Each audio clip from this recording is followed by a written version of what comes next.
Barbara has just released a new LP, and the single has been released from that. Joins us this morning. Good morning. Good morning, Barbara, and welcome back. It is being talked about as if it's a great feat of human endeavour, being a mother and an artist at the same time these days. Well, I think we admired your persistence. I mean, you were determined to right up until the birth of that child, Gabriel. Yes. Who is how many weeks old now? Oh, he's 6 months old. 6 months he's a big old boy now. Yes. Yeah, but I mean, I'm sorry to diffuse it all, but I mean, I don't think there's anything. If you feel okay when you're pregnant, I don't see why you can't do anything you want, really. And I mean, he was born 4 weeks after the end of the tour, and I had 2 hours sleep in the afternoon every day. Close though, wasn't it? Yeah, 4 weeks. well, that's okay. Adds to put some spice into life, doesn't it? All that. Yeah. Still breastfeeding. Yes, Is that right? Yes, Yeah. I am. I only touch upon that because I know that you've got strong thoughts about the opportunities for mums. Perhaps you'll join us in a conversation briefly on this one. Opportunities for mums in this country to actually breastfeed in public places, for instance. Well, yes. I mean, I don't sort of I don't get on my high horse about this, but I do think in other countries, I don't know why it is, but in Catholic countries, for example, it doesn't seem to be any big deal attached to lugging little children around, but and feeding them. But here it's a real no-no. Everybody gets very embarrassed, and I think that's a sort of sad reflection on our society, that page 3 girls are allowed to sort of bear all, but a nursing mother's not allowed to sit in a corner of McDonald's, which in fact did actually happen. There was a complaint about a woman discreetly breastfeeding her child in the corner of a McDonald's store from another customer. A customer complained to the management that their children might see this happening. It's bad news, that, isn't it? An extension of that, excuse me, there's an intolerance also of perhaps children in public places, isn't there? Yes, well, sometimes that's right and proper. I think sometimes children should be banished, you know, completely into bed. I'm not for children being up at 11 o'clock at night. But I do think that, say, at lunchtime, that, you know, if children are around at lunchtime in restaurants and things, that's fair enough. And children, I think it does teach children how to behave with other people. It does give them a sort of a social start. How have they changed your life? Completely. I have to sort of run at the last minute checking to see whether I've got holes in my stockings. I mean, I've got sort of my priorities. They've not completely shifted, but now I'm juggling with 25,000 things instead of about 12,000 things. I used to think I was busy when I was single. I wondered whether you'd get back on the road. You are, again, but I wondered whether you would, because you gave us the impression last time that you so much enjoy home and being amongst the family that you might call it a day. Well, I can't shake them off. I've got to take them with me, of course, these days, and I'm going out again in the summer.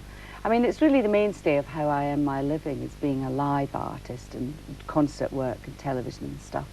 And it's the part of me that remains me, regardless of my children and my home life and what sort of other life I lead. And I think it's important to me, the individual. I mean, I've been a professional artist for 20 years this year, and I can't see myself giving that up. And still only 28. Oh, Barbara yes, Dickson, exactly. It's lovely to have you back with us, of course. Thank you very much. We'll listen and watch the new video after the 8:30 news. Right now, take a break, a cup of tea has arrived. Enjoy that. Once again, it's always us that we take, and we put nothing back that's of any good to anybody else. And it's just, it's very depressing. I didn't know anything about this at all, so I saw the film and Bill was talking. I imagine, correct me if I'm wrong, but I imagine you are very much a part of the bandwagon, which is starting to roll with increasing pace now, of show business stars who are taking more and more of an interest in what's going on in the world. Well, it's actually, it's not a new thing for me. I've been involved in the environmental movement for about 12, 13 years now as a private individual, since I first saw the Greenpeace guys in the inflatable boats standing between the harpoons and the whales in the middle of the ocean. You know, I thought that was a fairly heroic thing to do, and I started to become interested in what they were doing. And all of this is now, of course, as you say, it's almost daily people are talking about things to do with the environment, and suddenly it's not a hot potato But are anymore. we just talking, or are we, do you think, Bill, Barbara, are we doing anything about Doing it? something, but not enough. I mean, enough, there's no yeah. question that the public care. Every day, as you say, it's a hot subject. Nearly every newspaper in the land is claiming that they single-handedly have turned everybody onto, you know, unleaded petrol, or they've made us all ecologically conscious. Well, it isn't that. It's the people themselves. Certainly some newspapers are helping very considerably. I'd say most newspapers are helping, actually. And there's no question that when people are asked, the environment is very, very high on their list of worries. Not just, oh, we want it to be nice. We don't want it to kill us. And that's what's going to happen. It's going to happen. It might be 30 years, it might be 100 years, it might be 200 years, but the Earth is going to die if somebody doesn't do something about it. There's also this aspect of having two very small children, and I know Bill has a little one as well. The thing about the spraying of food, this is of great concern to me. Now you're talking about ALAR here, and which is something that we've got into. Yes, and it's terrifying that, you know, we must have a choice as consumers. We must be able to go into a shop and buy an apple which is a real thing that's grown on a tree that nobody's zapped with anything, because you buy an apple at face value, don't you? You think, this is good for my child, I'll give it to my child. You're feeding the child poison. If I might say so, Bob, I don't think we should even have the choice. You see, I think the moot point is that we should not have the choice to kill ourselves in this case. If we elect governments to actually keep us alive and do what is best for us, God knows they very rarely do. And I don't just mean this government, I mean virtually any government. Then they have got to tell us what to do. They've got to tell us, you cannot buy these things. They shouldn't be. If you present the choice to people, I'm afraid people are not informed enough, nor do they believe that it's going to happen. But they to won't say, do I'm going to it, save Bill, a bit will of money. they? No, they won't do it. You're going to say, so I'm going to save a bit of money on that. I don't really think it'll happen. It has so to you've come got to from, be told. So you to can't buy leaded petrol. You can't buy sprayed food, etc. He's right, but I think it probably will have to come the other way around, that the public opinion, their support for these things becomes so great that the government has to take notice, and then we get things It's changed. got to stop people making money. I'm afraid money motivates these things. Behind every government is a massive multinational businesses and businessmen who are greedy and want to make a lot of money, and those are the people who have to be stopped making money from pollution. And who have influence. You're right. Of course they do. They've got the major Yes, influence. indeed. They provide what we can buy. Barbara and Bill will chat more after the break. Well, they do look two rather concerned individuals in that particular Absolutely. little That's caption, one don't for they? the posters. Our guests this morning, Bill Oddie and Barbara Dickson. Before we talk more, Barbara's with us because, well, for many other reasons, she's talking about Has Been, the new single from the new album, which is in the shops now. It's called Coming Alive Again. Let's have a little look and listen, shall we?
Coming Alive Again with Barbara Dickson. You were watching that with interest. Yes, First it time was. you'd seen It was a live transmission. Right. It went out as you saw it there, Yeah. and RTE have sent it over, which is great.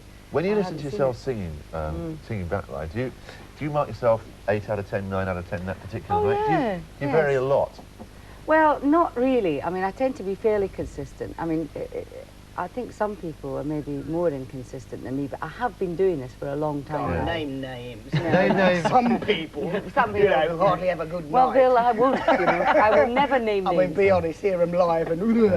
How Come on, often who are Mikado, they? by the way, Bill? Oh, well, there's one for a start, yeah. But I What a did it. sneaky No, there's a bigot. story that you forgot all your lines, so we'll come to So you forgot all your lines in the Mikado. Not all my lines. Well, I've got nearly one all. line. No, I've got one line. What bet you happened? could So that's how ad-lib, Bill. rumours get round. They don't even know I was in the McCarthy. So you leapt into the middle of it without Don't worry, we'll introducing compliment it. you in a Come moment. back to Get that. back Get to back to flattery. Barbara. Go on, get back to Barbara.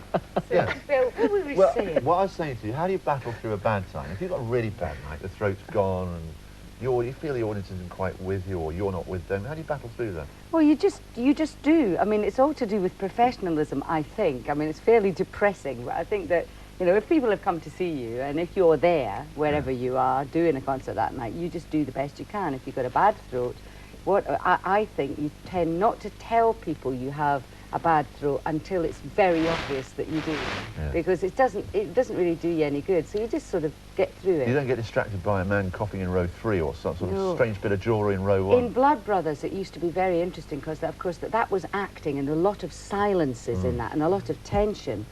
And these damned watches. What sort of watches No, are not a the digital. beep, beep, beep watches. I hate those. Whenever I've seen one of those, ever since then, I want to rip it off the man's hand and throw it in the bin.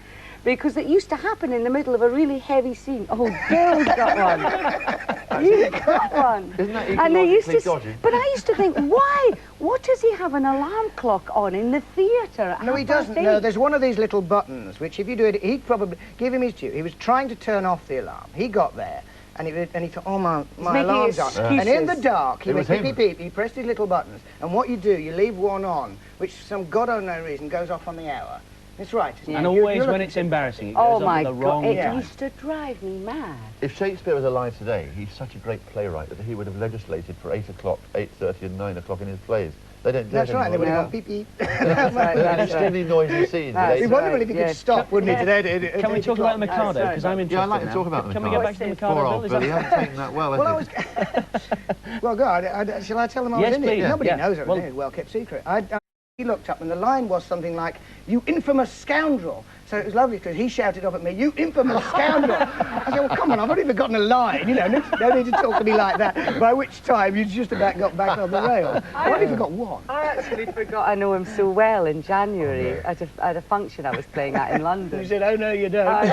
It's extraordinary. I was actually, I couldn't remember the first line, and of course that's very difficult.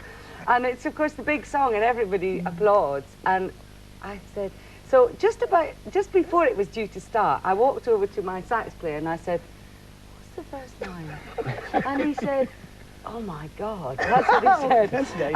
And I walked back and I said, "Does anybody?" And it was supposed to be happening by this time. The band were already into it. I said, "Can we start again?" And we had to start again. I forgot it again. So you said, And "I know a little finally, bit." And I just picked it up when I remembered it. And the yourself- audience Sure. they were howling with It's sheer laughter. terror, isn't it? Listen, sadly, we've got to say goodbye. Before you go, Bill, I'd like to congratulate you on something, the Bubblegum Company. which I think is a Bubblegum smashing Brigade. little show. Bubblegum Brigade. On HD. Yeah, That's Bubblegum right. Brigade. Thank you very much It's good indeed. watching that. 20. Yeah. Yeah, and many thanks, of course, to Barbara Dickson. Coming alive again is the...